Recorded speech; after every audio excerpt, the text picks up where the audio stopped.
Romanos capítulo 1, versículo 16.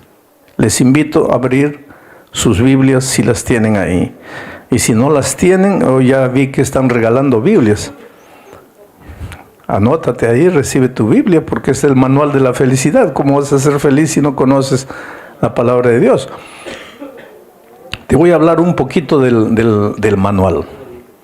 Tú sabes que todo tiene un manual. Cuando compras una máquina fotográfica, un celular, una licuadora, lo que sea, viene con un librito. Se llama manual de instrucciones.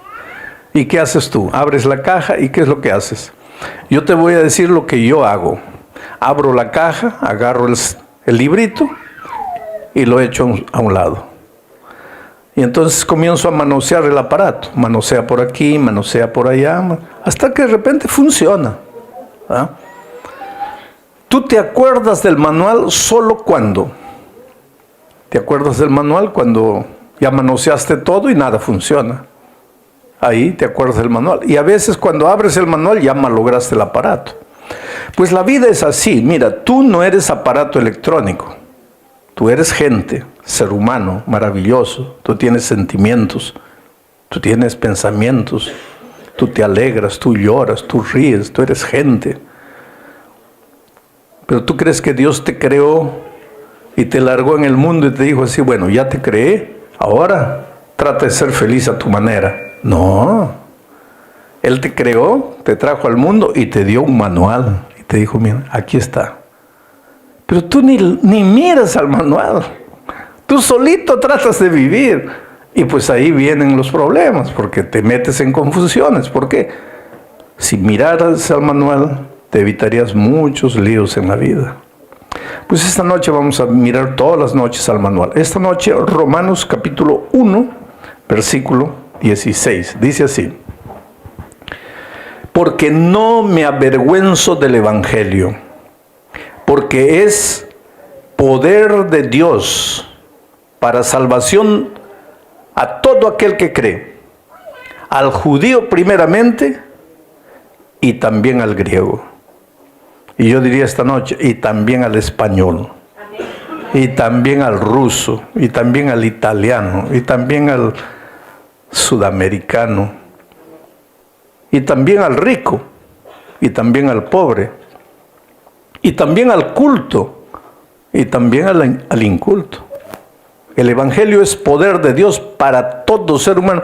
Tú sabes que el Evangelio no tiene fronteras. El Evangelio no tiene banderas. El Evangelio no tiene escudo. El Evangelio es universal. El Evangelio es para el ser humano. Y Pablo dice aquí, el Evangelio es poder, poder de Dios, poder. Pablo escribió la Biblia en griego. Entonces, para entender mejor la Biblia, a veces hay que estudiar un poco de griego.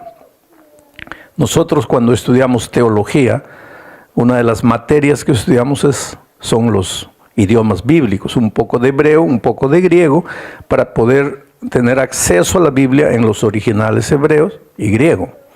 Esta palabra que Pablo usa cuando dice el Evangelio es poder, viene del griego dynamos. Y del griego dynamos, que quiere decir poder en griego, mañana ya le puedes decir a un amigo, hablo griego. Y te pregunta, ¿y qué hablas? Dynamos. ¿Y qué es dynamos? Poder, en griego, dynamos, poder. Pero de esa palabra dynamos viene una palabra nuestra en español, que es la palabra dinamita. Dinamita, viene de dynamos. Lo que Dios te está diciendo esta noche es, hijo, el Evangelio es dinamita. ¿Y para qué sirve la dinamita?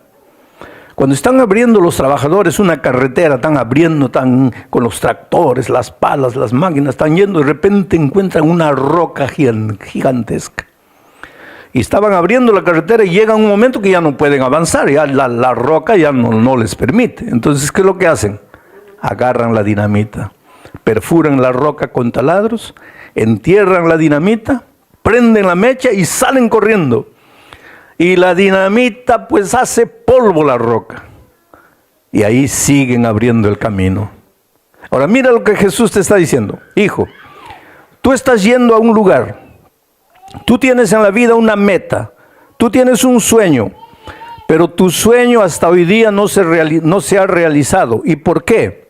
Porque cuando tú estás yendo en dirección de tu sueño, de repente encuentras una roca enorme, un obstáculo, una dificultad. No puedes avanzar, ya no sabes qué hacer. Tú estás caminando, abriéndote camino, rumbo a tus sueños, rumbo a donde quieres llegar.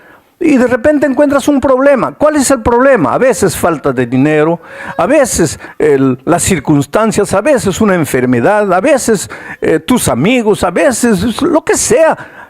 Pero no realizas tus sueños. Por ejemplo, estaré predicando esta noche para alguien. El otro día alguien me dice así: pastor, mi sueño era ser médico, pero ya estoy viejo y nunca se realizó mi sueño. ¿Por qué? Y me comenzó a mencionar muchas dificultades y problemas que tuvo y nunca llegó a ser médico porque encontró piedras en su camino. Ahora viene Pablo y te dice así: pero es que el evangelio es poder, es dinamita. ¿Por qué esos problemas te impidieron de alcanzar tus sueños? Porque tú no tenías el poder del evangelio. Porque si hubieras tenido la dinamita del evangelio, esos obstáculos, esas rocas que encontraste en tu camino se hubieran hecho polvo y hubieras realizado tus sueños. Entonces necesitas el poder del evangelio. Y querido, todos queremos poder, todos. El otro día una señora me dice: no, pastor, los políticos querrán poder. Yo no quiero poder. Claro que quieres poder. Todos queremos poder. ¿No quisieras poder comprar un coche nuevo? Pues entonces quieres poder. ¿No quisieras poder comprar una casa? Quieres poder. ¿No quisieras poder sacar a tu hijo que está en las drogas destruyendo su vida? Pues quieres poder. ¿No quisieras poder sanar del cáncer? Todos queremos poder. ¿Tú crees que el poder es solo para maltratar a las personas? No. Todos queremos poder en algún área de la vida. Ahora viene Pablo y te dice: el evangelio es poder. Poder. Y te digo una cosa en el nombre de Dios, y voy a levantar la palabra de Dios para decirte que esto no te lo digo yo no te estoy diciendo el evangelio es poder. La Sagrada Escritura te dice así: el evangelio es poder. Poder. Eso quiere decir que no hay nada en tu vida que Dios no pueda hacer. No hay nada en tu vida que Dios no pueda hacer. Imagina lo más difícil que estás enfrentando. Porque hay una cosa: cuando aparecen problemas en nuestra vida, la primera cosa que decimos: ya estoy acabado. En Latinoamérica dicen: estoy frito, ya estoy muerto. Esto no tiene salida, esto no tiene solución. Y yo te digo una cosa: si tú te apoderas del evangelio, todo tiene salida. Hay solución para todo. No, pastor, para mi problema no hay solución. Una niña de 16 años entró a mi oficina una vez y me dice: pastor, la única salida para mí es la muerte, pero soy tan cobarde que ni puedo matarme. Pero ¿cuál es tu problema? No, pastor, mi problema no tiene salida, no tiene solución. Pero dime, ¿cuál es tu problema? Que soy hija única, tengo 16 años y estoy embarazada y soltera. ¿Y qué le digo a mis padres? Si le digo a mis padres, ellos me matan y después se matan. No, mi problema no tiene salida, solo la muerte es la salida. Le digo: pero hija, tú no eres la primera chica que se queda embarazada. No es lo ideal, pero hay solución. No, para mí no hay solución. ¿Pero por qué no? Porque yo estoy embarazada de un hombre casado. Bueno, pues se te complica un poco más, pero hay solución. No, para mí no hay. ¿Pero por qué no hay? Es que ese hombre casado es el mejor amigo de mi papá. Hoy día, pues yo te estoy contando una cosa de 20 años atrás. Hoy día está ahí el muchacho, 20 años, bonito, lindo, el nieto preferido del abuelo. Pero cuando la niña vino a hablar conmigo, no hay solución. La muerte es la única solución. Es que, querido, ese es el asunto. Cuando tú no conoces el poder del evangelio, Tu problema te parece que no tiene salida. Tú miras para aquí, miras para allá. No hay, estoy perdido, estoy acabado. Pero esta noche, en el nombre de Jesucristo, yo te digo lo que Pablo te dijo. El evangelio es poder. Sí hay solución para ti, pero, aquí viene la cosa, pero, para que el poder del evangelio funcione en tu vida, dos cosas. Primero, no te avergüences del evangelio, porque Pablo dice, yo no me avergüenzo del evangelio porque el evangelio es poder. Entonces, ¿quieres el poder del evangelio? Número uno, requisito número uno, nunca te avergüences del evangelio.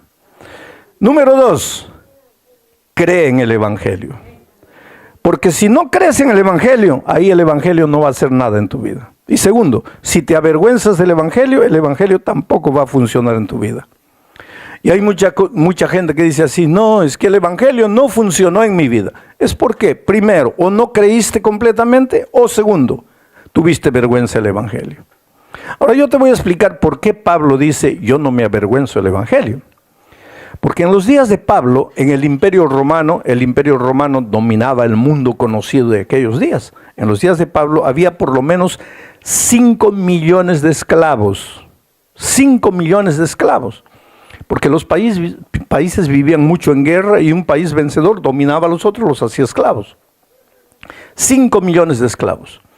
Y cuando Jesucristo apareció en el escenario histórico, yo no sé cuánto de Biblia ustedes conocen, pero Jesús, su primer sermón no fue el sermón del monte, como algunos piensan. Su primer sermón fue predicado un sábado. Eso está en Lucas 4:16, que dice que un sábado él fue a la sinagoga y abrió la escritura, y abrió un texto de Isaías. Y ese texto decía así, el Espíritu de Dios está sobre mí y me ha ungido para proclamar libertad a los cautivos.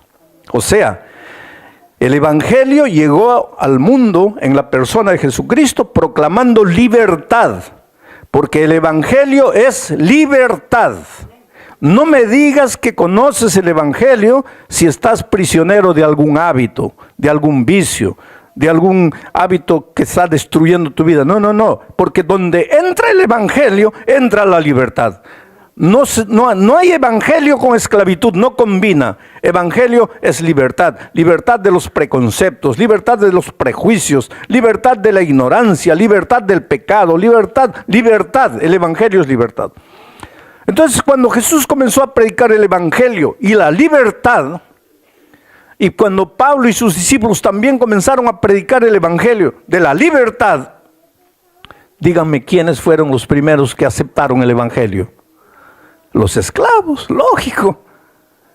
Es que ellos pensaban que cuando Jesús dijo, he venido a proclamar libertad a los cautivos, ellos pensaron que se trataba de libertad del poder romano, del poder opresor. Pero Jesús no estaba hablando de libertad política, no estaba hablando de libertad del cuerpo, estaba hablando de libertad del alma. Estaba hablando, por eso dice, el texto dice así, no me avergüenzo del evangelio porque es poder de Dios para todo aquel que cree, al judío primeramente y también al griego. Poder de Dios para salvación de todo aquel que cree. Porque querido, una cosa, nosotros los seres humanos confundimos las cosas. Yo te pregunto esta noche, ¿cuál es el más grande problema que tienes? Me vas a decir tal vez que mi hogar se está destruyendo. Ese no es tu problema. No, sí, pastor, ese es mi problema. No, ese no es tu problema. Que tú estás enfrentando ese problema, yo no puedo negar. Tal vez tu hogar se está destruyendo. Tal vez tu hijo está en las drogas. Tal vez acabas de perder el empleo. Tal vez el médico ha descubierto que estás con cáncer. Yo no puedo negar tus problemas. Pero ese no es tu verdadero problema. El padre de tus problemas es el vacío de tu corazón. Es tu estado de perdición espiritual. Más que perdición te voy a decir desorientación. No sabes qué hacer, no sabes para dónde ir. Estás confundido. Ese es tu problema. Si ese problema es resuelto en tu vida, tú te vas a dar cuenta que los otros problemas en el nombre de Jesucristo los vas a vencer. Pero primero tienes que resolver tu problema espiritual. Pero hay gente desesperada, no puede dormir de noche, se revuelca en la cama de un lado para otro, toma somníferos, no sabe qué hacer. La angustia, el vacío del corazón, ese es el problema del ser humano. Bueno, los judíos o la gente, los esclavos de aquel tiempo, también pensaban que su problema era la esclavitud de Roma. Pero no era el problema. Jesús les estaba hablando de la libertad del alma, la salvación del alma. Bueno, pero los esclavos pues agarraron el evangelio, aceptaron el evangelio. Entonces la iglesia primitiva, la iglesia en los días de Pablo, estaba formada por esclavos que se apoderaban del evangelio queriendo ser libertados, y también por judíos que se convertían al cristianismo. Ahora dime una cosa, tú conoces un esclavo millonario, tú conoces un esclavo que tiene una mansión con piscina, tú conoces un esclavo que tiene un carro de 80,000 euros. ¿Qué esclavo es ese? ¿Tú conoces un esclavo cuyos hijos estudian en las universidades más caras del país? No, el esclavo es pobre, el esclavo generalmente es ignorante, no tiene escuela. El esclavo no se pertenece ni a él, pertenece al Señor, al patrón, al dueño. Eso, la iglesia primitiva, la iglesia en los días de Pablo estaba formada por esclavos, gente pobre, gente simple, gente sin muchas letras. Pero el evangelio también tocaba el corazón de los cultos, de los ricos, de los poderosos, de los famosos.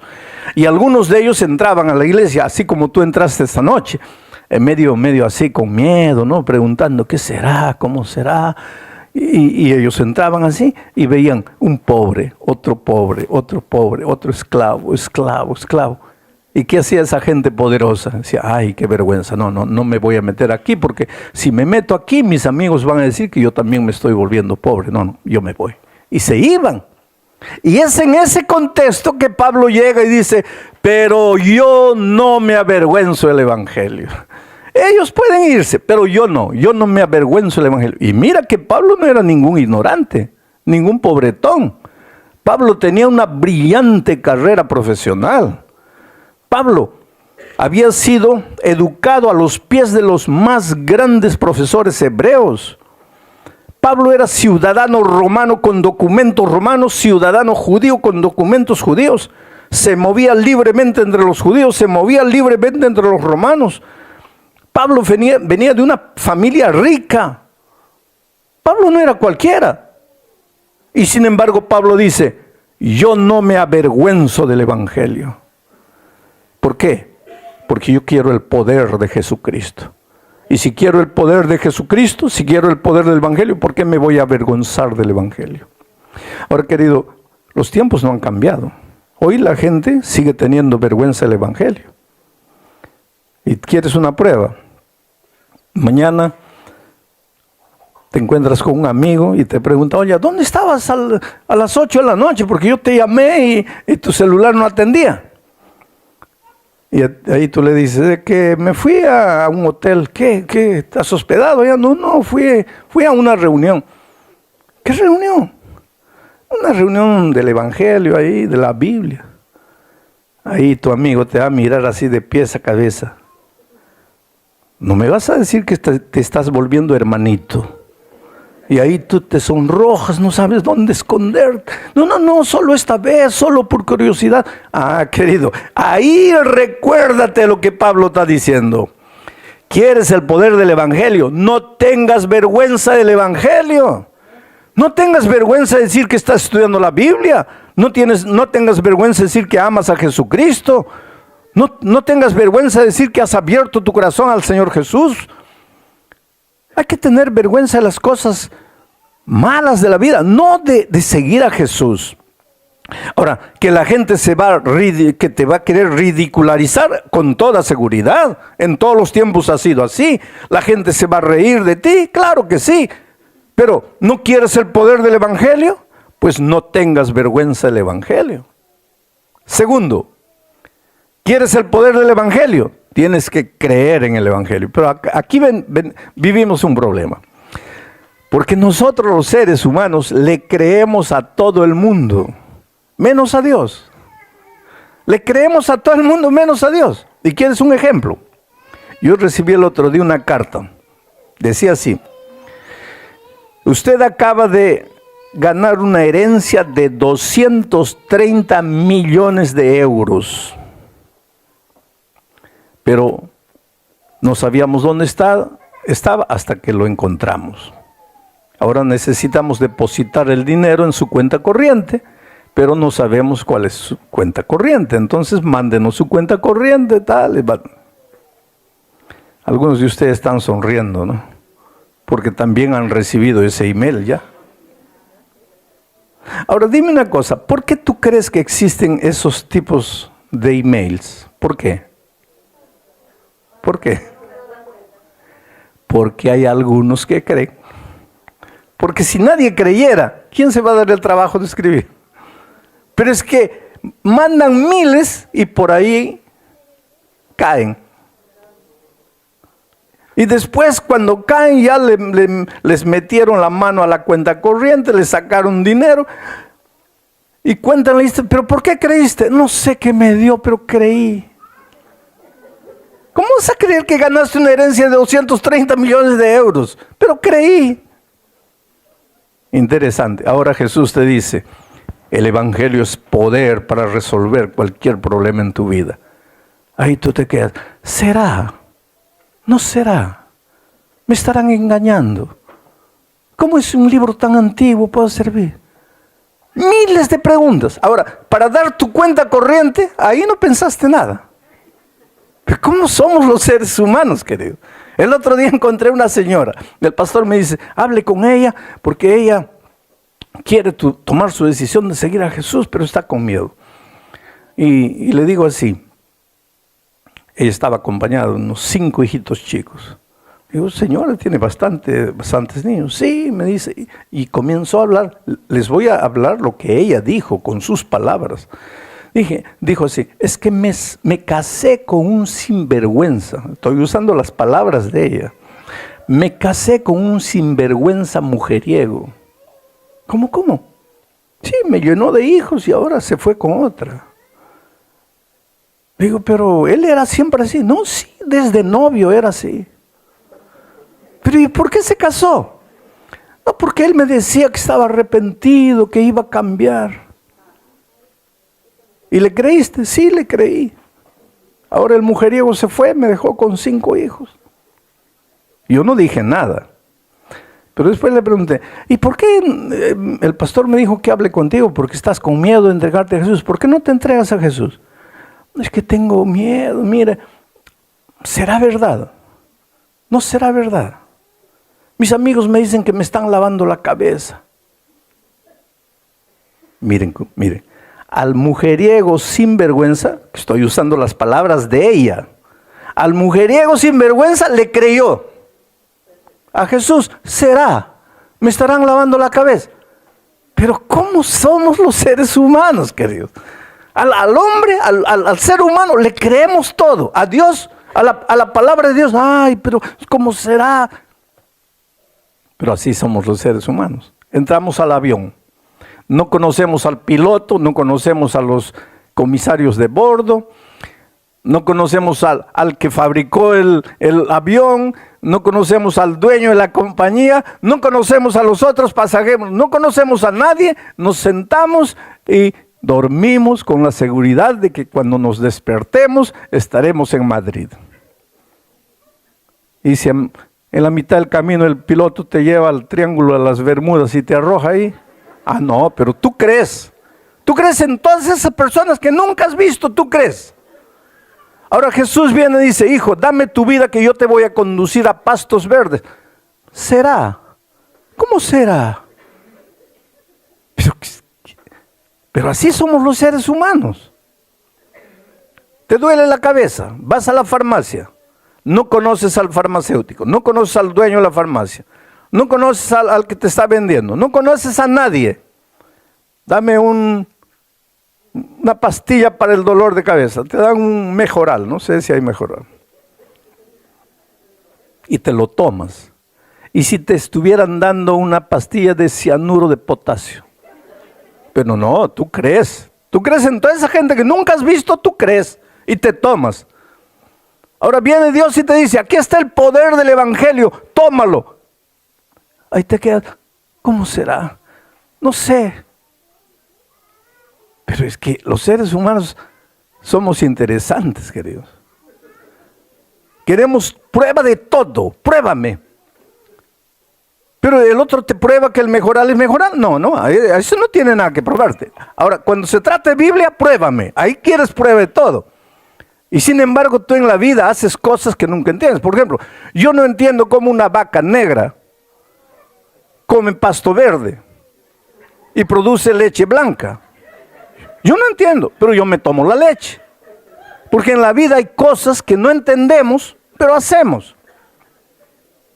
El otro día alguien me dice, pastor, el día que yo le dé la mano a Dios, yo voy a creer.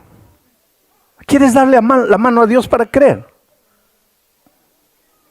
Le digo, ¿y por qué no viniste anoche? No, es que fui con mi novia a cenar. ¿Estás enamorado? Sí. ¿La amas? Sí, la amo mucho. ¿Ya le has dado la mano al amor? No. ¿Y por qué crees? Es que yo siento. Sí, pero nunca le has dado la mano. No, pero ¿cómo le voy a dar la mano al amor? Igual con Dios. ¿Por qué quieres darle la mano a Dios? ¿No sientes a Dios en todo? Pero los seres humanos queremos pruebas. Y ahora viene Pablo y dice, el evangelio es poder, pero es poder si crees. Y te voy a contar ahora, porque hasta aquí todo lo que te hablé es teoría. Ahora voy a entrar en el terreno práctico para mostrarte cómo funciona el poder del evangelio. Yo estaba predicando una noche en la iglesia de Botafogo, en Brasil, en Río de Janeiro. Había unas 1,200 personas. Era una noche de predicación. Comenzamos a las 9 de la noche, sábado de noche, y terminamos a las 5:30 de la mañana. Toda la noche cantando, orando, predicando, cantando, orando, predicando. Una linda noche de vigilia. Más o menos a la 1 de la mañana, todos se dividieron de dos en dos para orar. Yo me fui a orar con un joven que nunca había visto. Pero antes de eso, cuando ya nos estábamos dividiendo para orar, una señora levantó la mano y dice, jóvenes, yo quisiera que ustedes oren por mi hijo. Y dijo así, mi hijo nació aquí en la iglesia, creció en la iglesia. Mi hijo participó de todas las actividades de la iglesia. Es un joven como ustedes. Y yo quisiera ver a mi hijo aquí, pero infelizmente en este momento que ustedes están cantando, orando aquí, mi hijo está aquí cerca, en las calles de Copacabana, vestido de mujer, prostituyéndose, vendiendo su cuerpo. Y ella comenzó a llorar y dice, yo no sé qué hacer más para ayudar a mi hijo. Él nació, creció en la iglesia. Por favor, ayúdenme, oren a Dios, que traiga a mi hijo de vuelta. Y ahí nos dividimos de dos en dos para orar. Y yo me fui a orar con un muchacho que nunca había visto. Yo hice primero la oración y después él hizo. Pero cuando él oró, cuando él comenzó a orar, me asustó con su oración, porque yo nunca había visto orar así a nadie. Y él dijo así, oh Señor, tú viste a esa mamá triste porque su hijo que nació aquí en la iglesia ahora está vestido de mujer prostituyéndose en la calle. Señor, tú conoces todo. ¿Tú sabes lo que esa mamá está sufriendo? Yo te voy a suplicar un favor, Dios mío. Trae a ese muchacho de vuelta. Pero no te estoy diciendo tráelo la próxima semana, el próximo mes. No. Tráelo a ese muchacho ahora, en este momento. Y yo en mi corazón, oyendo la oración del muchacho, pensé, pero qué atrevido este muchacho, ¿cómo le va a decir a Dios así? Y él, como si hubiera oído mis pensamientos, siguió orando diciendo, Señor, tal vez tú piensas que yo soy muy atrevido, pero no, yo creo en tu promesa. Yo creo en tu promesa. Yo creo en el poder del evangelio. El evangelio no es poder, pues si es poder, tráelo ahora. Muestra tu poder, tráelo en este momento. Y yo temblaba escuchando la oración, pero él oraba con tanto fervor. ¿Sabes? Y entonces él dijo así: ahora tú me vas a decir que yo te diga que se haga tu voluntad. Señor, ¿en qué parte de la Biblia dice que tu voluntad es que ese muchacho vestido de mujer se esté prostituyendo? ¿En qué parte de la Biblia dice eso? Pues entonces tu voluntad es que ese muchacho vuelva, y vuelva ahora. Señor, tráelo ahora. Oye, terminó la oración, yo lo miré a ese muchacho y pensé, pero qué oración de fe de ese joven. Pero nadie apareció. Seguimos cantando, 3 de la mañana, 4, 5 de la mañana, 5 y media, ya nos levantamos para cantar el último himno.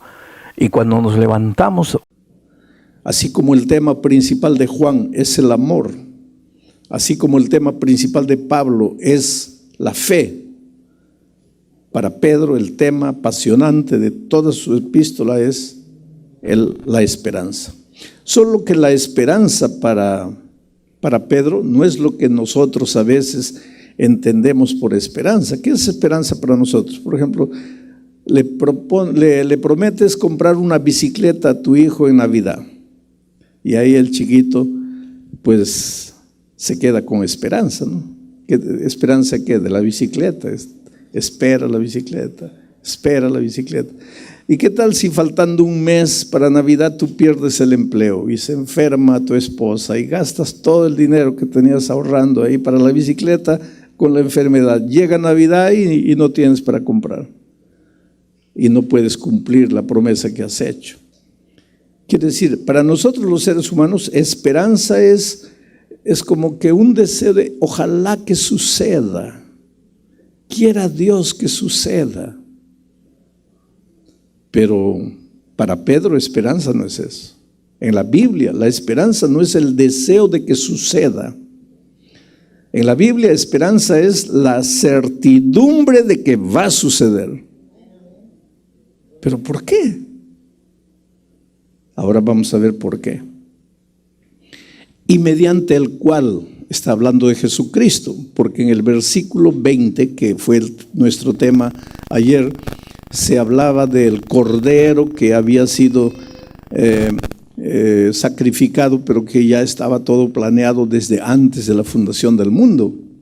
Y ahora comienza el texto, y mediante el cual, está hablando de ese cordero, o sea, del Señor Jesucristo. Mediante el Señor Jesucristo creéis en Dios. ¿Por qué dice mediante Jesucristo creéis en Dios?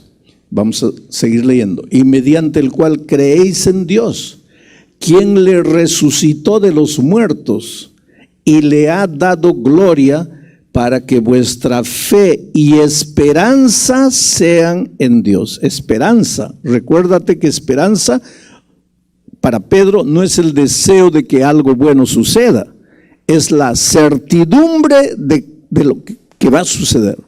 Por ejemplo, cuando decimos nosotros, yo tengo la esperanza de que Cristo vuelva, no es que yo quisiera que Cristo vuelva, no, yo tengo la seguridad que va a volver. Esa es la esperanza cristiana, seguridad.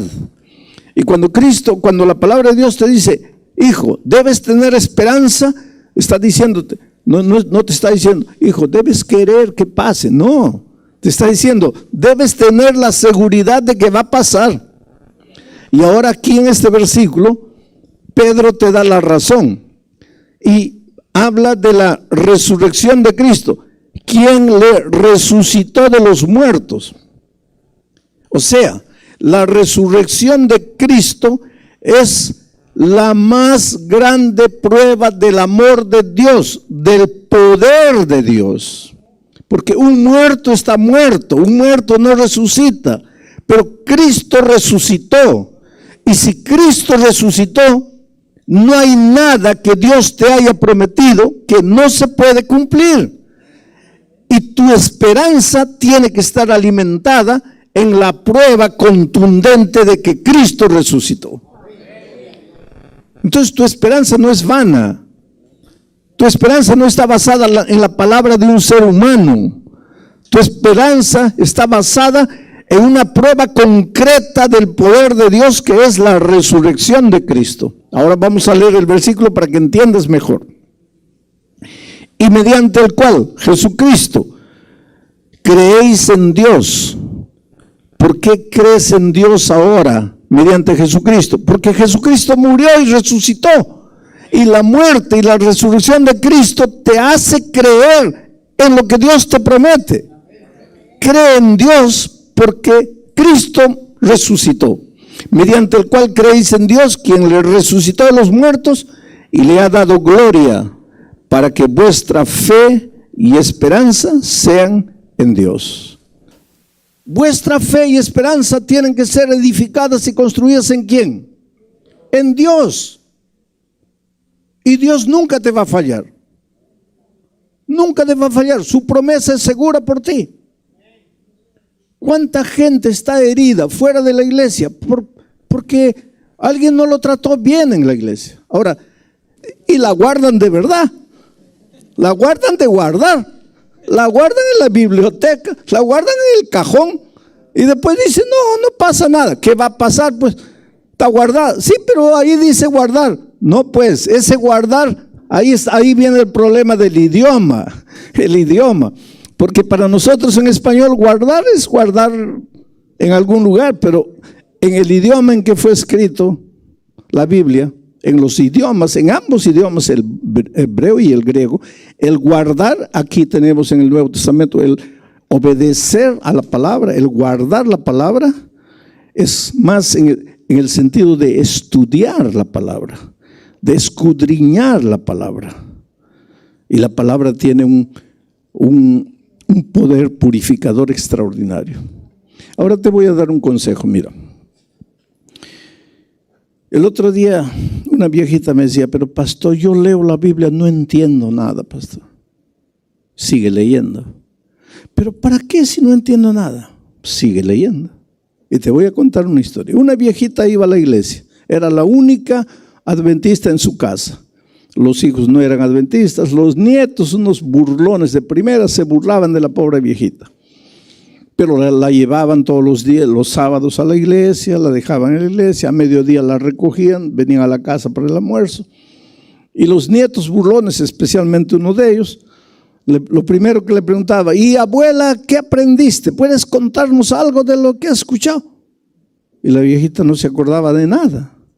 Porque hay gente que estudia la palabra y 10 minutos después no se acuerda de nada. Hay gente que escucha un sermón y 10 minutos después no se acuerda de nada. Entonces la viejita le decía, pues hijito, no me acuerdo. Y el nieto burlón le decía, ¿y entonces para qué vas, abuela? Pierdes tiempo yendo. Y siempre, todos los sábados, a ver, abuela, cuenta qué has aprendido. No me acuerdo. ¿Y para qué vas, abuela? Nos das trabajo llevándote, trayendo y no aprendes nada. Y un día la viejita, iluminada por el Espíritu de Dios, claro, porque la palabra de Dios dice que cuando un burlón viene a burlarse de tu fe, el Espíritu colocará palabras en tu boca. Y el otro día yo estaba en una entrevista de televisión y la entrevistadora, medio atea, medio comunista, me hace una pregunta y no sé de dónde Dios me dio la respuesta. Y fue interesante que ella se quedó sin palabras, mirando para aquí, mirando para allá, y todos se dieron cuenta. Cortaron inmediatamente el momento que estábamos entrevistando, porque Dios coloca palabras. Y a esta viejita Dios le colocó la palabra. Y ellos, uno de los trabajos que hacían era que fabricaban carbón. Entonces tenían canastas con las que cargaban el carbón, canastas llenas de hollín. Y la viejita le dijo, mira hijito, hazme un favor. ¿Qué cosa, abuela? Anda al riacho ahí abajito a unos 50 metros y tráeme agua en esta canasta. Y el nieto la miró. Traer agua en una canasta. Pero el papá lo miró al muchacho y le dijo, ya ve. Y todos pensaban que la viejita ya se estaba volviendo, ya estaba con Alzheimer. Ya. Primero, va a la iglesia, vuelve, no se acuerda de nada. Ahora le pide al nieto que le traiga agua en una canasta. Pues él está loquita ya no sabe lo que pide. Pero el muchacho fue, llenó la canasta de agua y cuando volvió, pues ya llegó sin agua, porque en una canasta todo el agua se cayó en el camino. Llegó, ahí está. Hijito, pero no hay agua. Sí, pues abuela, pero es una canasta, ¿cómo va a traer agua? No, entonces ve otra vez. Y el papá lo miró, el muchacho se fue. Volvió, canasta vacía. La tercera vez la viejita le dice, una vez más, hijo. ¿Pero para qué, abuela? No tiene sentido. Por favor, hijo. Y el papá lo miró, el muchacho fue y trajo. Y volvió con la canasta vacía. Y entonces la viejita le dice, una cuarta vez. Ahí el muchacho dice, no, ya no te obedezco. 3 veces he ido, 3 veces he vuelto y 3 veces la canasta llega vacía. Y la viejita le dice, sí, hijo. 3 veces has ido, 3 veces has vuelto, la canasta llega vacía. Pero mira la canasta. Estaba como esas otras, llenas de hollín. Ahora mira la canasta. Está limpiecita. No ha traído nada de agua, pero está limpia. Yo soy como la canasta. Yo voy a la iglesia, escucho, pero no me acuerdo nada. Pero por lo menos la palabra de Dios me purifica. Ahora, yo quiero darte un consejo. Cuando tú lees la Biblia y no la entiendes, porque muchos de ustedes están mirando este texto y dicen, pero ¿cómo que el pastor Bullón saca tanto mensaje de ahí? Yo ya he leído y no le encuentro nada. No te preocupes, tú sigue leyendo.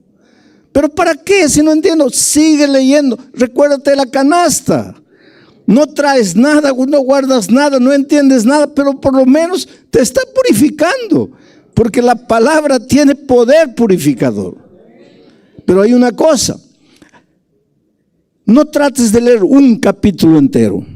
Lee 2, 3 versículos. Y entonces piensa así, ¿qué es lo que Dios me quiere decir aquí? A ver, ¿qué es lo que Dios me quiere decir? ¿Ah? No leas 2, 3, 4 capítulos solo por leer. Trata de entender qué es lo que Dios... Lee el versículo, trata de aplicar cómo este versículo responde a tu problema, al problema que estás viviendo en este momento. Porque tal vez el mismo versículo le dice una cosa a ella, le dice otra cosa a él, le dice otra cosa a él, de acuerdo al momento que están viviendo cada uno. Pero trata de masticar la palabra. ¿Sabes por qué?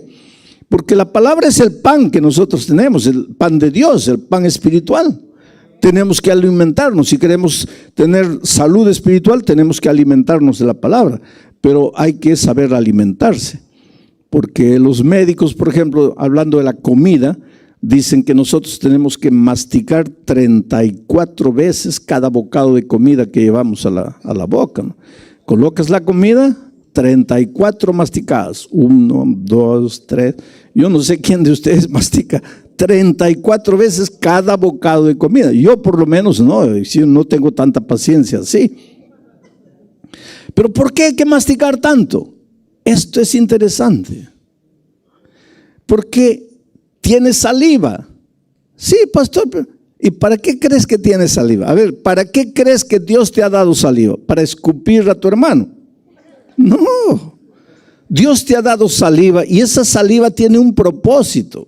Tiene varios propósitos, pero uno de los propósitos es que cuando tú vas masticando la comida, la saliva se va mezclando con la comida. Y cuando baja el bolo alimenticio a tu estómago, la comida mezclada con saliva, eso te ayuda en el proceso digestivo. Quiere decir, los que mastican bien tienen un sistema digestivo bien organizado. Y eso significa buena salud. Igualito es con la palabra de Dios. Hay algunos que dicen así, me he propuesto leer la Biblia 5 veces este año. Ay, no entienden nada solo por leer. No, querido, ¿cuál es el mérito de decir he leído la Biblia 5 veces?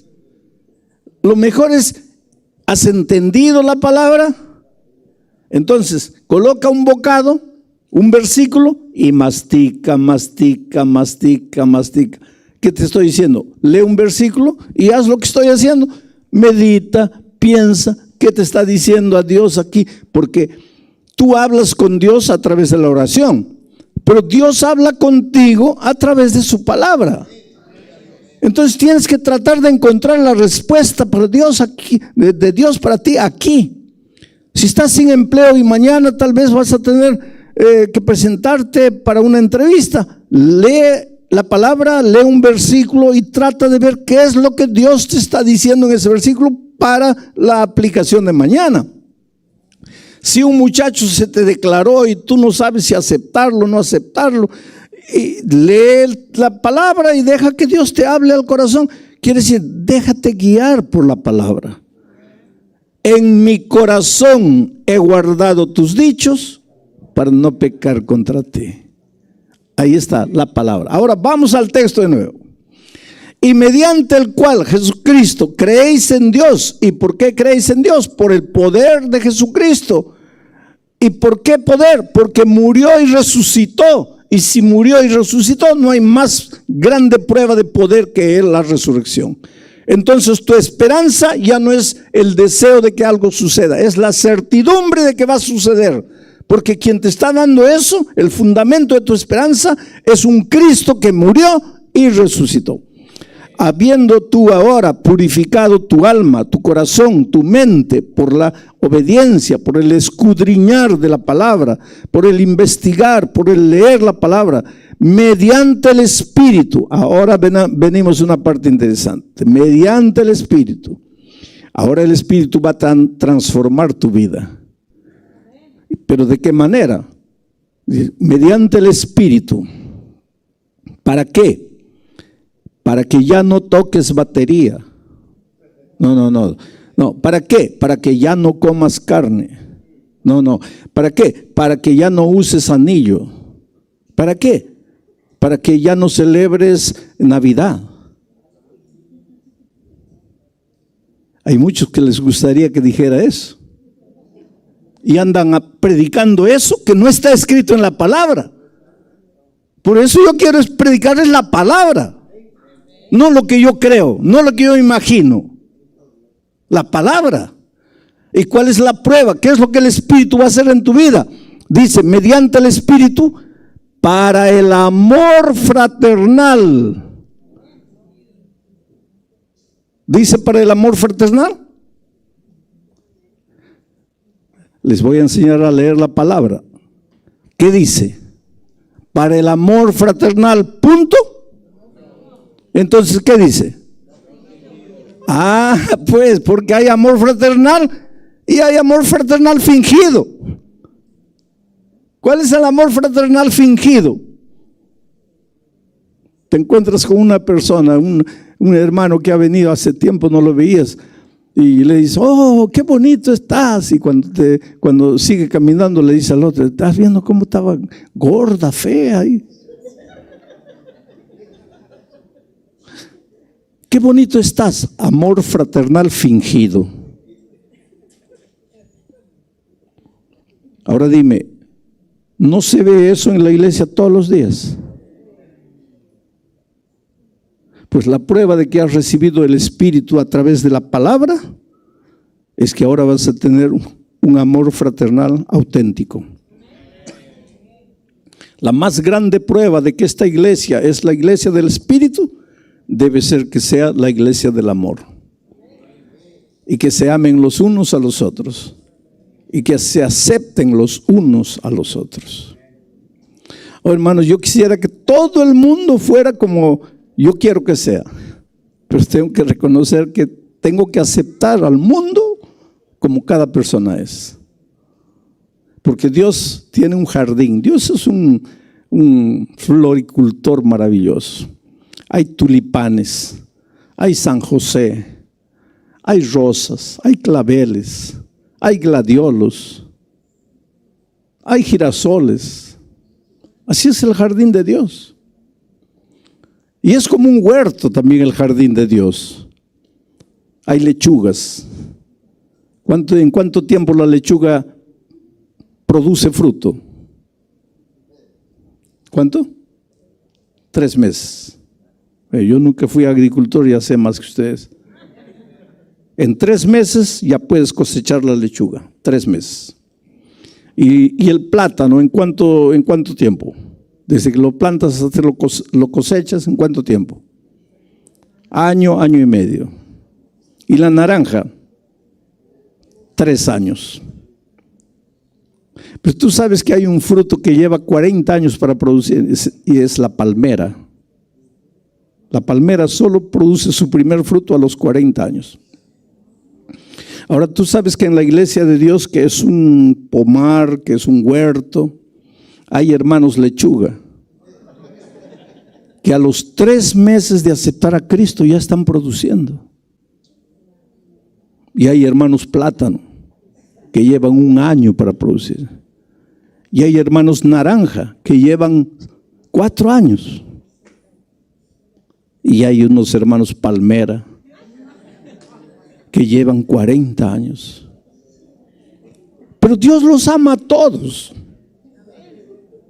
Dios los ama a todos. Y el Espíritu quiere transformar. Pero la primera transformación que el Espíritu hace en la vida de un cristiano es darle amor fraternal no fingido. ¿Para qué? Para que unos a los otros se amen entrañablemente, de corazón puro. ¿Por qué van a amarse ahora de corazón puro?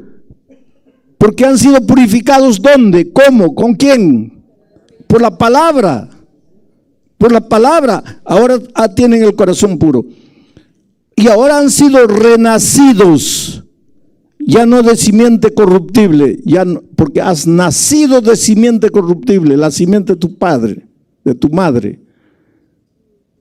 Que recibieron de los abuelos. Que recibieron de los bisabuelos. Que recibieron de los tatarabuelos. Pero cuando tú aceptas a Jesucristo y te bautizas, ahí renaces, pero ya renaces no más de simiente corruptible, sino de la simiente incorruptible, por la palabra de Dios que vive y permanece para siempre. Oh querido, Dios te ama, tú eres precioso para Dios. ¿Cómo Dios te ama? No tengas miedo de entregarte a Jesús.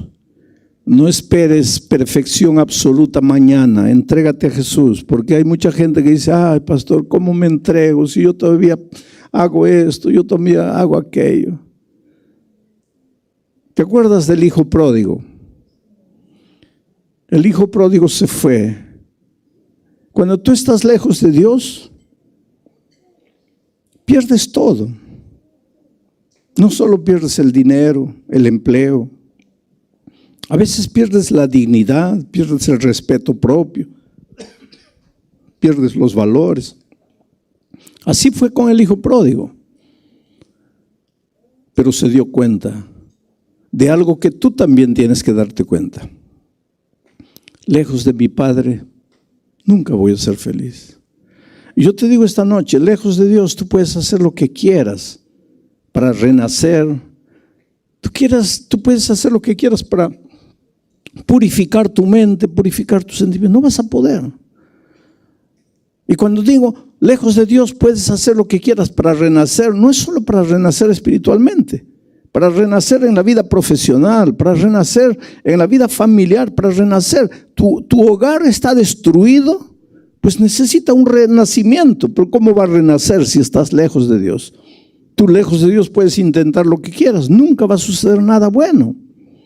Por eso el hijo pródigo dijo, ¿cuántos jornaleros en la casa de mi padre tienen algo que comer? Y yo aquí muriéndome de hambre, luchando. Entonces dijo, me levantaré e iré a mi padre y le diré, Padre, he pecado contra el cielo y contra ti. Ese he pecado quiere decir, me he alejado de ti. Me levantaré e iré y le diré a mi padre.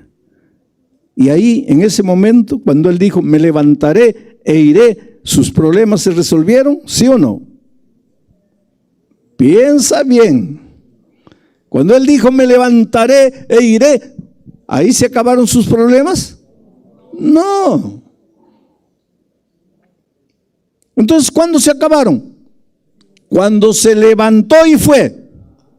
No cuando dijo, me levantaré e iré. Tú sabes que en la vida cristiana hay muchos, dicen, sí, un día me entregaré, un día me entregaré. No, nada se va a resolver en tu problema, en tu vida. No es cuando un día.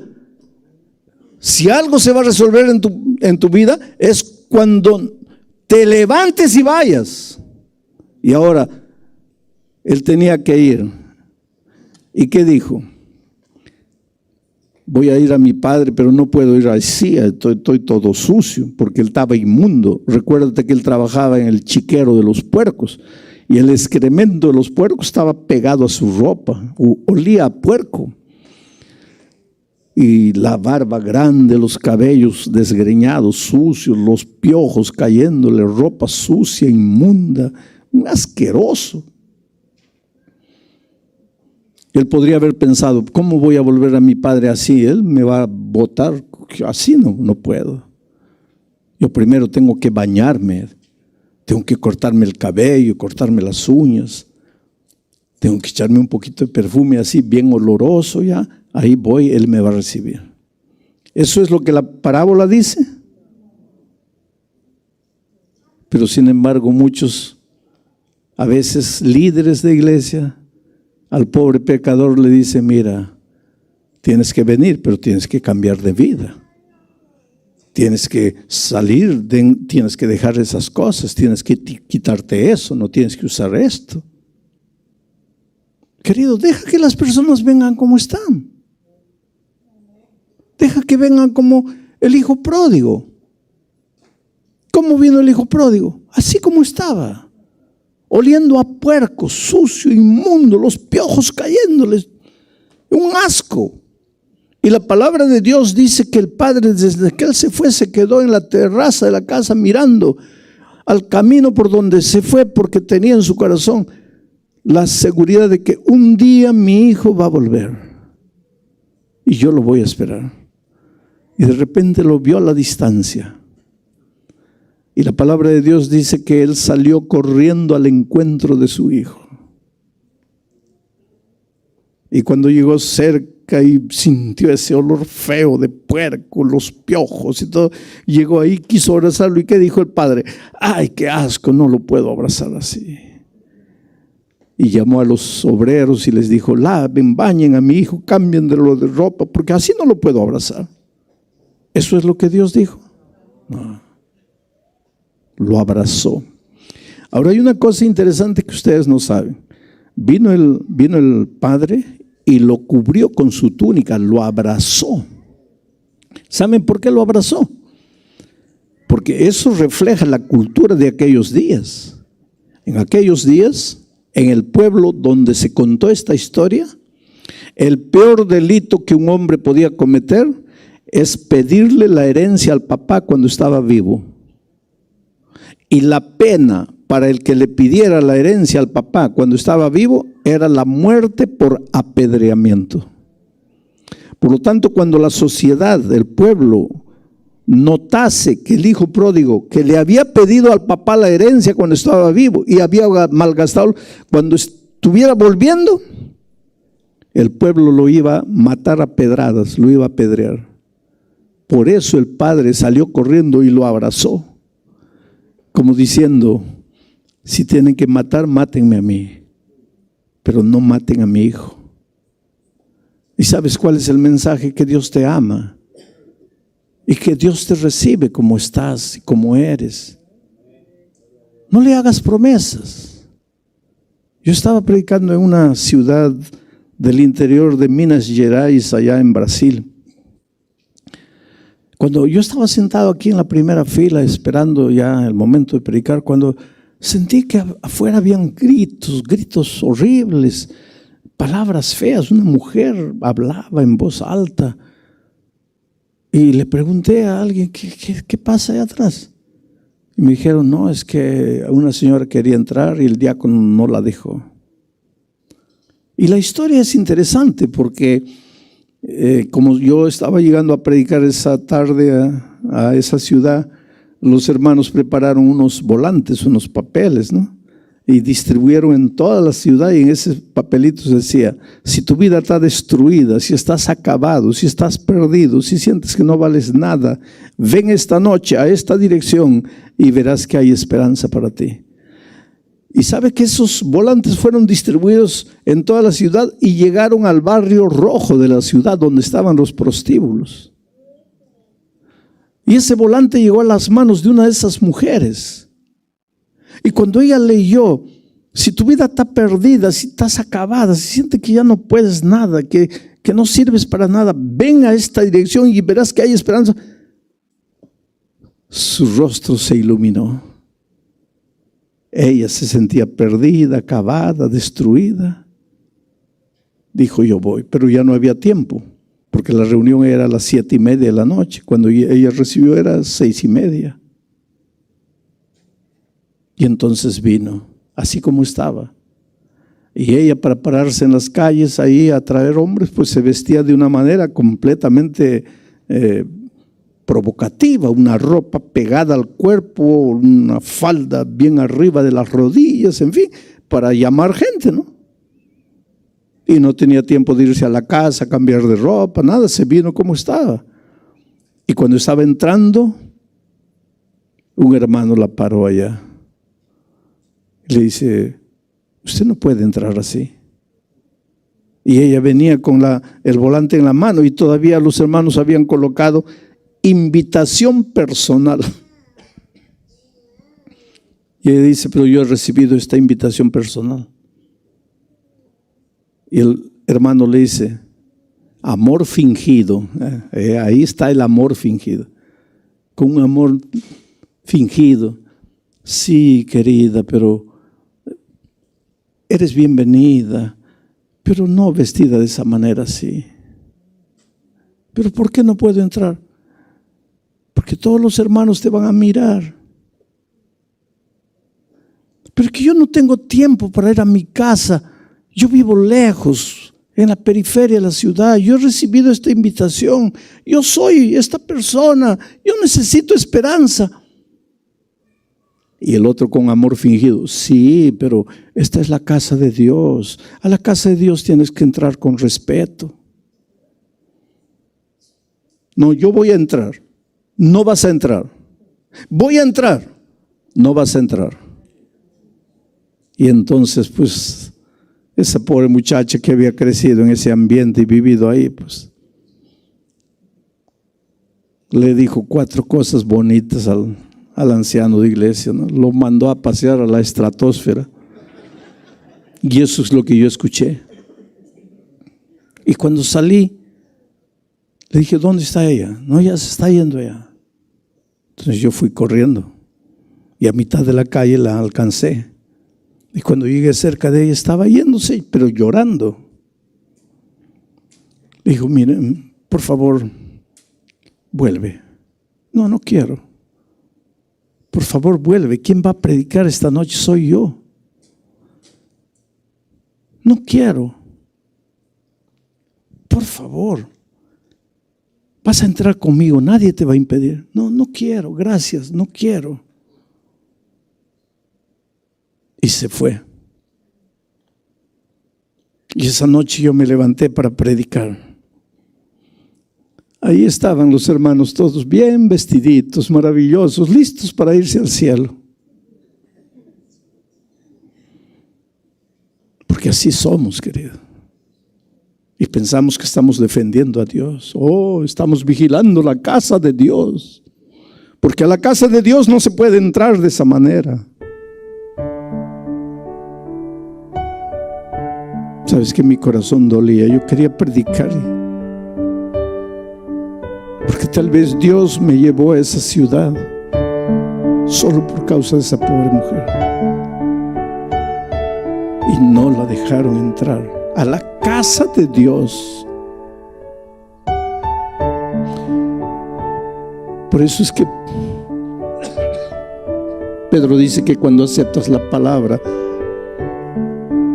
te purifica. Y entonces ya tu amor es auténtico. Porque has renacido en Cristo.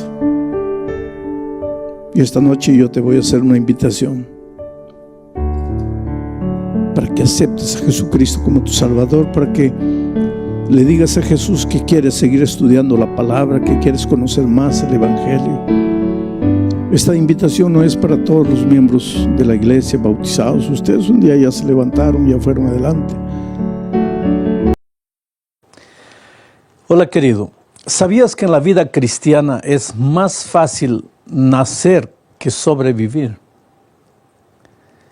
Yo siempre digo que tornarse cristiano, convertirse, es la cosa más simple. Porque ¿qué necesitas para ser convertido? ¿Qué necesitas para ser salvo? Estás en el fondo del pecado, en la miseria, en la lama, has destruido tu vida. Pero si desde allí clamas a Dios, el amor de Dios es tan grande que el Señor Jesús te extiende la mano y te saque de donde estás. Un segundo es todo lo que necesitas para ser convertido. En un segundo Dios te transforma completamente. El problema no es cómo llegar a ser salvo. Creo que todo cristiano sabe cómo salvarse, solamente creer en el nombre del Señor Jesucristo. El grande problema de la vida cristiana es cómo vivir después que has nacido en Cristo. Ya estás salvo. Cualquiera puede salvarse. La cosa más simple de la vida es salvarse. Ahora, lo difícil es permanecer salvo, conservarse salvo, crecer en la vida cristiana, aprender a andar, aprender a vivir el cristianismo. Y yo creo que es aquí donde la grande mayoría de las personas fracasa. A lo largo de mi vida encuentro constantemente personas que me dicen: yo fui miembro de iglesia, un día fui convertido, un día conocí el Evangelio, un día acepté a Jesucristo. Bueno, es bonito lo que sucedió un día en tu vida, pero es mucho más bonito lo que está sucediendo hoy. Porque nuestro pasado es pasado, sea bueno o sea malo, es pasado. Lo que importa es hoy. Ahora, mucha gente pregunta angustiada, porque todos quieren saber la respuesta. ¿Qué hago para permanecer en la vida cristiana? ¿Qué hago para conservarme salvo? ¿Qué hago para crecer en la vida cristiana? Y ese es el tema que quiero presentar en esta ocasión. En la palabra de Dios encontramos un incidente de la vida de Cristo registrado varias veces. Está en Mateos, está en Marcos, está en Juan. Es el incidente de la multiplicación de los panes y los peces. Un milagro maravilloso de Cristo que alimentó tanta gente que estaba hambrienta. En este incidente nosotros encontramos los 3 elementos conservadores de la vida cristiana. Casi todos los relatos de este milagro empiezan diciendo así: y Jesús se retiró al monte. Yo no sé si tú te has dado cuenta que la vida de Cristo estaba muy relacionada con los montes. Mi pregunta es: ¿qué es lo que Jesús tanto hacía en los montes? Y la respuesta es simple: Jesús se retiraba a los montes para orar. Inclusive en la víspera de su muerte, Él estaba orando en el monte de los Olivos. Frente a Él está el Getsemaní, donde también Él pasó las últimas horas de angustia orando. La vida de Cristo fue una vida de oración, de permanente oración. Muchas veces cuando el sol salía, Él estaba arrodillado en la montaña orando. Pero lo que no sabes es que el día anterior, cuando el sol se había ocultado, Él también estaba arrodillado en la montaña orando. Es decir, se había pasado toda la noche orando. Y después de una noche de oración, Él bajaba al valle del sufrimiento, al valle de la desesperación, de las tragedias humanas. Una vez encontró a sus discípulos que estaban queriendo expulsar un demonio y no podían. El diablo se reía de ellos. Y cuando Jesús se aproximó, estaba bajando de la montaña, el diablo tembló, huyó, desapareció en la hora porque no podía soportar la presencia de aquel que había pasado horas y horas en comunión con el Padre. A veces cuando nosotros pensamos en la vida victoriosa de Cristo, pensamos, bueno, Jesús pudo vencer el pecado porque Él era Dios. Y es verdad, Jesús era Dios. Cuando tomó la forma humana, no dejó de ser Dios. Pero hay una cosa que necesitamos saber. Los grandes hechos de victoria de esta tierra, los grandes milagros, la vida victoriosa sobre el pecado que Jesús vivió, no la vivió porque era Dios. Al contrario, cuando vino a esta tierra, Él hizo un pacto con su Padre, que en esta tierra no usaría sus poderes divinos para nada. Quiere decir, Jesús tenía una tentación más grande que la nuestra, porque además de todas las tentaciones que nosotros tenemos, Él tenía la tentación de usar muchas veces sus poderes divinos. Nosotros no tenemos esa tentación, porque no tenemos ningún poder divino. Quiere decir que Jesús fue tentado en todo lo que nosotros hemos tentado, y más todavía porque tenía la tentación de usar sus poderes divinos. Pero Él no podía hacerlo, porque había hecho un trato con su Padre, que en esta tierra nunca usaría sus poderes divinos sin el consentimiento de su Padre. Entonces, ¿de dónde Él tenía las fuerzas necesarias para vivir la vida victoriosa que vivió y para hacer los grandes milagros que hizo? De la misma fuente del poder que nos es accesible a ti y a mí. Quiere decir que si nosotros también orásemos como Jesús oró, seríamos capaces de hacer las mismas cosas que Jesús hizo. Inclusive Él dijo, hablando de nosotros, de sus discípulos, que cosas más grandes que las que Él hizo, nosotros haríamos. Mi pregunta es, ¿por qué no hacemos esas cosas grandes? ¿Por qué a veces temblamos delante de pequeños problemas? ¿Por qué muchas veces nos ahogamos en un vaso de agua? ¿Por qué generalmente cuando vemos las dificultades pensamos que es imposible salir de ellas? Simplemente porque nosotros no tenemos la vida de oración que el Señor Jesucristo tenía. A estas alturas ya te diste cuenta cuál es el primer elemento conservador de la experiencia cristiana. Es la vida de oración. Mira, querido, si tú no eres un hombre, una mujer de oración, no hay cómo puedas sobrevivir en la vida cristiana. Y cuando hablo de oración, no estoy hablando de aquella oracioncita de 1 minuto de mañana, 1 minuto de tarde. Estoy hablando de pasar tiempo con Dios. Yo digo siempre que el cristiano simple, no debería orar menos de media hora por día. No debería pasar menos de media hora por día con Dios en oración. Ahora, si tú no oras ese tiempo, ¿cómo esperas vivir una vida victoriosa sobre el pecado?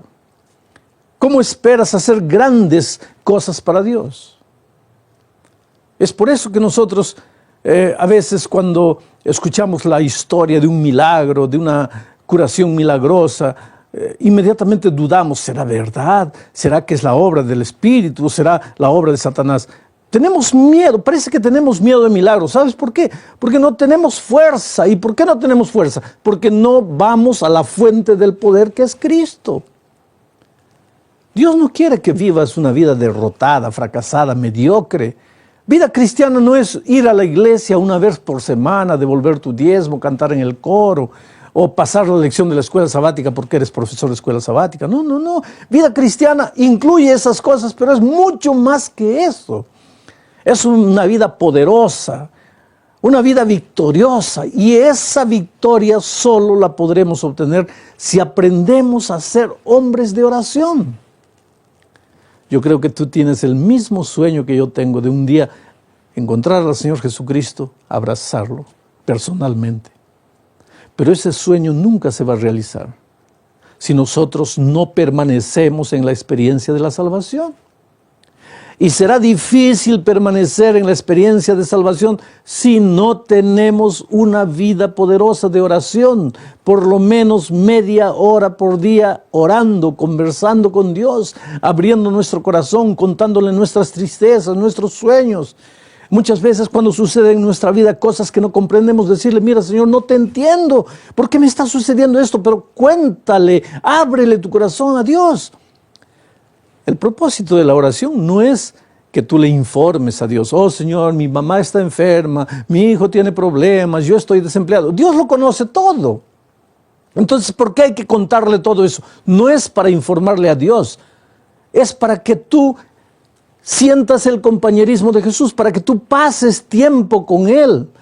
Porque cuando pasas tiempo con Él, tú te fortaleces interiormente. La fuerza de Jesucristo pasa para ti.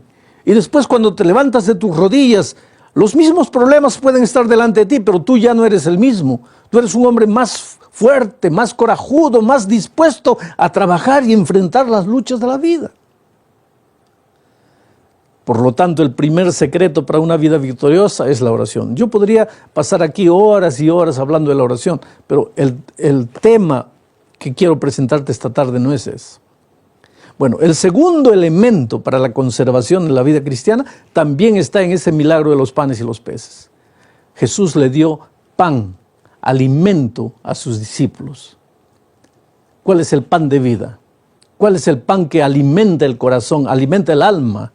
Porque ese pan y esos peces que Jesús le dio a los discípulos era comida para el cuerpo, pero ¿cuál es la comida para el alma? Aquí está la palabra de Dios, la palabra escrita de Dios. Por lo tanto, todos los días nosotros tenemos también que separar tiempo para alimentarnos de la palabra de Dios. Ahora te digo una cosa, generalmente al ser humano natural, aunque haya sido convertido, porque tú sabes que en el momento de la conversión, la naturaleza pecaminosa que hay dentro de nosotros no desaparece totalmente. Nosotros la vamos a cargar hasta el día de la venida de Cristo. Y esa naturaleza pecaminosa, cuando se despierta, ella no quiere ser alimentada de la palabra de Dios. Ella quiere ser alimentada de cualquier cosa menos de la palabra de Dios. Por lo tanto, si tenemos que separar tiempo para estudiar la Biblia y para orar, no va a ser porque queremos hacerlo, porque nuestra naturaleza no quiere, pero tenemos que hacerlo. ¿Por qué? Porque si no oramos y si no estudiamos la palabra de Dios, entonces no vamos a poder sobrevivir en la vida cristiana. El momento de nuestra conversión fue extraordinario, fuimos salvos milagrosamente, maravillosamente, podemos escribir una historia maravillosa en nuestra conversión, pero ¿de qué vale todo eso? Si un año después, 5 años después, estamos muertos en la vida espiritual. ¿Y por qué? ¿Por qué morimos? Porque primero, no respiramos el aire puro de la oración. Segundo, no alimentamos el alma, no alimentamos el cuerpo a través del estudio de la palabra de Dios. Quiere decir, no hay manera de prepararnos para la venida de Cristo sin Biblia y sin oración. Todos los días, tiempo para pasar con Dios, orando y estudiando la Biblia. Y vuelvo a repetir, esto no va a ser natural, tenemos que esforzarnos, porque si quieres dejarte llevar por la naturaleza humana nuestra, nunca va a querer orar, nunca va a querer estudiar la Biblia. Pero ahora viene el tema de este momento. Hay un tercer elemento conservador. Además de la oración, además de la Biblia, hay un tercer elemento conservador que mucha gente no conoce, o si conoce no le da importancia. Me estoy refiriendo a la testificación. En el milagro de la multiplicación de los panes y los peces, Jesús primero se retira al monte para orar, para conversar con Dios, y nos enseña la gran lección de que sin oración no hay vida cristiana. Enseguida Él multiplica los panes y los peces y nos enseña la grande oración de que sin alimento espiritual no hay vida cristiana. Pero después el Señor Jesucristo hace una cosa extraña. En lugar de llamar a la multitud para entregarles el pan y el pez, ¿qué hace? Llama a sus discípulos y les entrega el pan y los peces a ellos. Y entonces ahora mira, acompáñame bien. Yo quiero que la cámara me acompañe en este momento. Agarra el pan. El discípulo recibe el pan del Señor Jesucristo y ahora se va a entregarle a la multitud. Y le entrega a la multitud y se queda de manos vacías. Ahora, el hecho de quedarse de manos vacías le hace sentir a él, al discípulo, la necesidad de volver a Jesús. Y Jesús le da más. El discípulo recibe y ahora con las manos llenas nuevamente vuelve hacia la multitud. Y entrega el pan. Y se queda de manos vacías. Y el hecho de quedarse con las manos vacías le hace sentir la necesidad de volver a Jesús. Y Jesús le da más. Pero ahora piensa un poco. En una de esas Jesús le da pan y pez al discípulo. Él agarra el pan y en la mitad del camino se para y dice, no, ya entregué bastante, voy a guardar un poco para mí. Bueno, guardaba. Pero ¿qué pasa? Si guarda el pan para él, con las manos llenas ya no tiene necesidad de volver a Jesús. Y entonces se queda con un pan frío. Eso es lo que le está pasando a mucha gente en la iglesia. Hay gente que me dice, pastor, yo no sé qué pasa conmigo, porque en los primeros años de mi conversión a mí me gustaba cantar, me gustaba ir a la iglesia, yo vivía animado, predicaba el evangelio, me daba alegría de ir todo sábado a la iglesia, pero ahora no, pastor, ahora amanece el sábado, quiero dormir, no quiero ir a la iglesia, tengo que esforzarme para ir a la iglesia. ¿Por qué mi vida cristiana se ha vuelto una vida mediocre? Yo te digo por qué. Porque el pan que Jesucristo te está dando se queda en tus manos, te lo guardas para ti. Y cuando tú guardas la experiencia espiritual para ti, en poco tiempo esa experiencia espiritual no tiene sabor, no tiene alegría. Estás en la iglesia pero no eres feliz.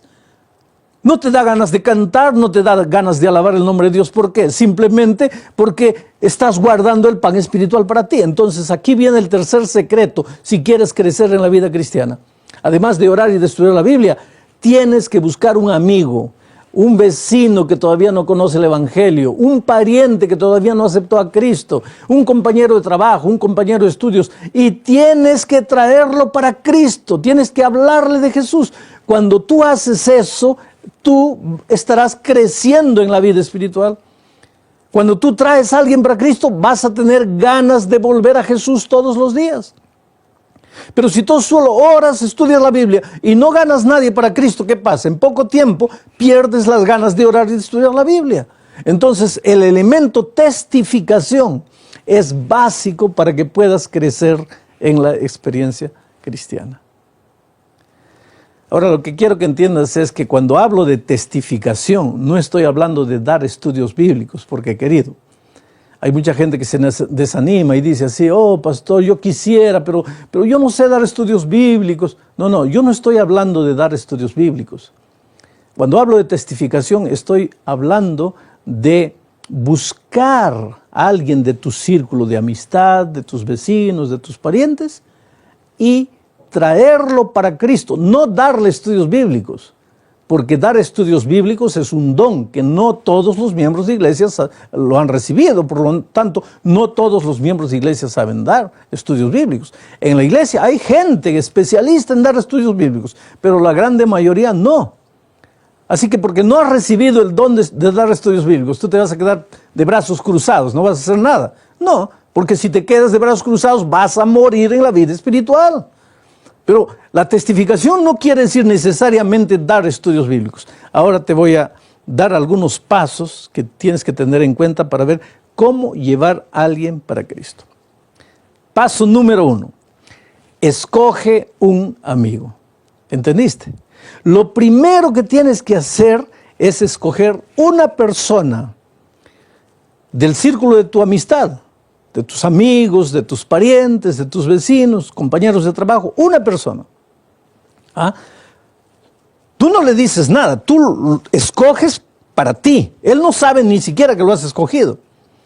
Pero ahora, paso número 2, empieza a orar por esa persona, por lo menos 10 minutos por esa persona. ¿Ah? Vamos a decir, yo escogí a Juan. Juan es mi vecino. Paso número 1, escoger. Voy a trabajar este año por Juan. Paso número 2, orar. A partir de hoy voy a empezar a orar 10 minutos por Juan, por su familia. ¿Y qué es lo que voy a decir a Dios en esa oración? Voy a decirle así, mira Señor, he escogido a Juan para traerlo para ti este año. Yo no sé cómo aproximarme de él. Yo no sé qué palabras decirle. Yo no sé cómo despertar su interés para que estudie la Biblia. Yo sé que Juan es duro, a Juan no le gusta la religión, a Juan no le gusta el Evangelio, pero Juan es un ser humano, tiene dificultades, tiene problemas. Por lo tanto, Señor, yo te suplico que me ayudes a traer a Juan para tu iglesia. Ayúdame a testificar de tu amor para Juan. En primer lugar, Señor, empieza a trabajar en el corazón de Juan. Prepara su corazón, cosa que cuando yo hable con él ya no me rechace, ya esté preparado. Si posible, Señor, tú sabes que yo soy muy tímido, tengo miedo de hablar. Haz una cosa, haz que el propio Juan me pregunte a mí. Dame esa bendición. Haz que el propio Juan me busque y me diga, ayúdame a estudiar la Biblia. Pero Señor, yo no sé lo que vas a hacer. Una cosa yo te pido, este año yo quisiera trabajar por Juan, por lo tanto, bendice a Juan, ayúdalo a Juan. Todos los días vas a orar 10 minutos por Juan. Ahora mira, date cuenta, el hecho de que tú comienzas a querer testificar y traer a Juan para Cristo, ya te hace por lo menos orar 10 minutos. Antes, cuando tú no testificabas, cuando tú no hacías nada, tú no orabas nada, pero ahora por causa de Juan ya empiezas a orar 10 minutos. Es por eso que te digo, la oración, el estudio de la Biblia y la testificación están unidos. Uno te lleva al otro. Entonces, paso número 1, escoge al amigo. Ahora, yo te diría, escoge mejor 3 o 4, porque uno te puede fallar. Escoge 2, 3, 4, en fin. Y trabaja por 2, 3, 4 si quieres. Por lo menos tienes que trabajar cada año por uno. Escoge el amigo. Segundo, empieza a orar. Ora, ora, ora, ora. Y ahora voy a darle un consejo a los pastores y a los ancianos y dirigentes de la iglesia. Yo creo que cuando se lanza una campaña de siembra para futuramente tener una campaña de evangelismo de cosecha, deberíamos marcar un día en que todos los miembros de la iglesia traigan el nombre de su amigo o sus amigos por quienes van a trabajar este año. Entonces se prepara un altar en la iglesia, se coloca los nombres ahí y se ora. Y a partir de ese día, la iglesia podría, por ejemplo, decidir realizar una media vigilia cada último sábado de mes. Todo último sábado del mes, de 8 de la noche a medianoche, la iglesia se reúne para orar. ¿Para orar por qué? Para orar por los nombres que están en el altar. Porque cada miembro tiene amigos con quienes está trabajando. Los miembros han traído el nombre de sus amigos para el altar. Ahora la iglesia se reúne una vez por mes, el último sábado, en una media vigilia de 8 de la noche a medianoche para orar. En esa reunión de oración también los hermanos cuentan ya cómo les está yendo el trabajo de testificación con su amigo. Y si están encontrando alguna resistencia, piden que la iglesia ore para que el Espíritu trabaje en el corazón de esas personas. Quiere decir, el único que ora por tu amigo no eres tú, sino que toda la iglesia ora una vez por mes en esa medianoche vigilia, porque los nombres todos están en el altar. Ahora, un día, por ejemplo, tú puedes ir donde tu amigo Juan y decirle así: Juan, hay una cosa que estoy haciendo y que tú no sabes, y te voy a contar. He decidido colocar tu nombre este año como un nombre por el cual yo voy a orar. Y no solo yo, sino que una vez por mes mi iglesia toda se reúne para orar únicamente por ti. Yo no sé si tú sabías, pero ahora te estoy avisando y quiero decirte una cosa. Si tú tienes algún pedido especial por el cual tú quieres que yo ore, si tú en tu vida, en tu familia, con tus hijos tienes un problema especial, dime cuál es. Yo en esos minutos que oro por ti voy a colocar en las manos de Dios tus problemas. Y si el último sábado de este mes tú quieres acompañarme a la iglesia, tú vas a ver que toda la iglesia va a orar por ti. Y te digo una cosa, en las experiencias que hemos hecho en otros lugares, la grande mayoría de las personas, cuando se entera que hay una iglesia orando por él, cuando se entera que hay un amigo orando por él, se alegra, abre su corazón, cuenta sus problemas. Y cuando él abre su corazón para ti, tú te das cuenta de los dramas que él vive. Y ahora tú le dices: mira, además de orar, yo te puedo enseñar una cosa. Aquí en este libro hay secretos que te van a ayudar a tener un hogar feliz, hijos felices. Hay poder, hay secretos para vencer, para aprender a dejar de fumar, a dejar de tomar, en fin. Ya se presenta una oportunidad para que tú puedas comenzarle a hablar de Jesús. Solo que tú no sabes dar estudios bíblicos. Entonces, cuando ya ves que en el corazón de él se despertó el deseo de estudiar la palabra de Dios, tú lo traes a la iglesia, porque en la iglesia hay una clase bíblica o hay una escuela sabática especial para visitas, o hay un grupo pequeño en la casa de algún hermano, llévalo para allí, o hay una dupla de instructores bíblicos en la iglesia, llévalos a ellos para darle estudio bíblico a él, en fin. Quiero decir, estoy pensando en la posibilidad de que tú no sabes dar estudios bíblicos. ¿Ah? Porque si tú sabes, tú lo puedes hacer. Pero si no sabes, en fin, llévalo a escuchar un programa de radio, consíguele un libro, préstale, dale un curso por correspondencia, consíguele un cassette con un sermón, préstale. Quiere decir, Tú eres la especie de padrino espiritual de él. Tu trabajo es no dejarlo tranquilo, orar por él, darle materiales, traerlo para las reuniones de la iglesia, cuando hay una excursión, cuando hay un concierto musical especial, cuando hay un potluck, invítalo. Haz que él se empiece a familiarizar con la iglesia. Aparece en su corazón el deseo de estudiar la Biblia, lo encaminas para que pueda estudiar la Biblia, oras por él. Ya cuando se anima para venir a la iglesia, vas a su casa, lo traes a la iglesia, después del culto lo acompañas hasta su casa. Quiere decir, tú eres su padrino espiritual. Ahora, cuando viene la semana de cosecha, listo. Ahora tú simplemente llevas a tu amigo allá y el Espíritu de Dios toma la decisión de él y tú te vas a sentir emocionado cuando lo veas entrando en el tanque del bautismo para ser bautizado. Y ahora es no solamente tu amigo, sino un hermano en Cristo. Y durante todo este periodo, ¿qué ha pasado? A medida que has hecho ese trabajo maravilloso, te ha dado más ganas de orar, te ha dado más ganas de estudiar la Biblia, y como consecuencia de todo eso, todavía has traído un alma para Cristo y te sientes muy feliz. Y hay una promesa linda del Espíritu de Profecía, que allá en el cielo tendrás una corona, y en esa corona, ese amigo tuyo que has traído para Cristo brillará como una estrella por toda la eternidad. Oh, mi amigo querido, yo sé que, como ya te dije, tú tienes el sueño de entrar un día por las puertas de Jerusalén celestial. Pero para eso, querido, tienes que aprender que vida cristiana no existe sin oración, sin el estudio de la palabra de Dios y sin la testificación. Ahora, si tú esperas que para testificar tú tienes que sentir ganas, vuelvo a repetir, no vas a sentir ganas nunca. Tú tienes que esforzarte, tú tienes que obligarte, pero tú sabes que para las grandes cosas de la vida, para las grandes conquistas que has hecho en la vida, claro que te has esforzado.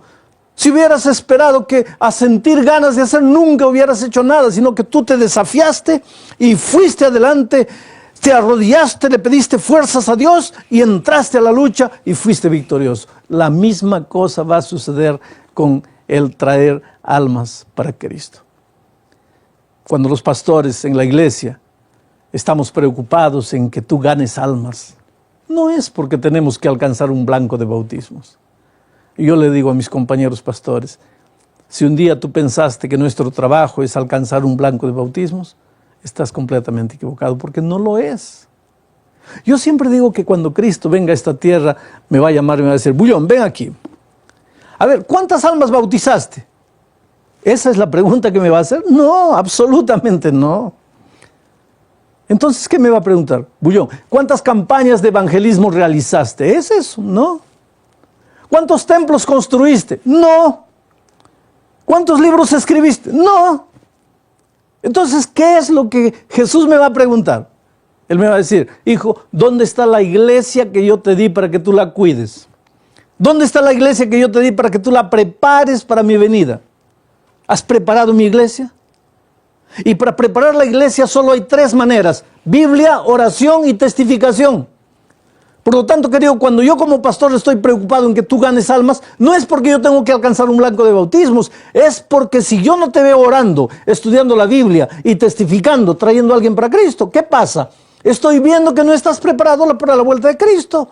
Y si cuando Cristo viene tú no estás listo, te vas a perder, sí, pero tu sangre Dios la va a demandar de mis manos. ¿Por qué? Porque yo era tu pastor. Yo era el que debía haberte enseñado. Yo era el que debía haberte encaminado para ganar almas. Por lo tanto, esta es una responsabilidad que yo tengo como pastor, enseñarte a crecer en la vida cristiana. Porque como ya lo dije, salvarse es la cosa más simple. Es solo decir, Señor Jesucristo, sálvame, ya estás salvo. ¿Y ahora? Ahora tienes que aprender a conservarte salvo. ¿Y cómo? Si no oras, si no estudias la Biblia y si no testificas. Yo voy a estar en tu ciudad para realizar una campaña de evangelismo de cosecha. Generalmente la campaña dura 4 días, 8 días máximo. Pero dime, ¿cómo en 4 días o en 8 días yo voy a presentar todo el cuerpo doctrinal de la iglesia para esos nuevos conversos. No hay manera. Entonces, esas noches que estaré contigo es solamente para tomar las decisiones, para llevar a las personas a entregarse a Cristo, para decidir bautizarse y nada más. Pero todo el cuerpo doctrinal, la enseñanza bíblica, debe haber sido dada antes. ¿Por quién? Por ti, el miembro de iglesia. Porque tú eres la persona más importante en el programa de evangelización de la iglesia. Y ya te lo dije en otro seminario, Dios no te dio la misión de ganar almas porque Dios no pueda hacerlo. Claro que Dios puede, con los ángeles, con los animales, Él solito, Él puede. Pero te dio ese trabajo a ti porque eres tú y yo, somos nosotros, los seres humanos, que necesitamos crecer. Y para crecer necesitamos orar, estudiar la Biblia y testificar. Voy a estar orando por ti, querido. No sé, no te conozco, no sé quién eres. Tal vez en este momento estás viviendo el momento más difícil de tu vida. Oh, cuántas veces pasamos por el valle de sombra y de muerte. Nadie sabe nuestro dolor, nadie sabe nuestra lucha. Quién sabe, en este momento estás adeudado completamente, escuchando este video y pensando, ¿cómo eso va a ayudarme a resolver el problema de las deudas en que me he metido? O tal vez tienes un problema familiar, tu hogar se está deshaciendo y te preguntas, ¿cómo este tema que el pastor está presentando me va a ayudar a resolver mi problema familiar? O problema con los hijos, o problema de relaciones, yo no sé.